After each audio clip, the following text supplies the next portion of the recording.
Ahoj, vítám vás u našeho nového videa a dnešní video bude tak jedno slovo. Adam mi bude číst otázky a můžeme jít rovnou na to. Tvoje vlasy? Dlouhé. Sen z minulé noci? Asi žádný. Vysněné auto? BMW.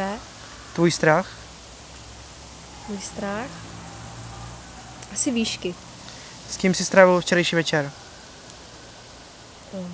S přítelem. Poslední, co jsi dělala? Benčila. Tvoje oblíbená knížka? Moje oblíbená knížka Psy asi. O psech. Tvůj život? Nudný. Tvé léto? Strašné. Nejvíkendová činnost? Asi spánek. Pivo? Dřív jo, ale teď už ne, takže ne. Dovolená? Anglie. Láska? Alexandr.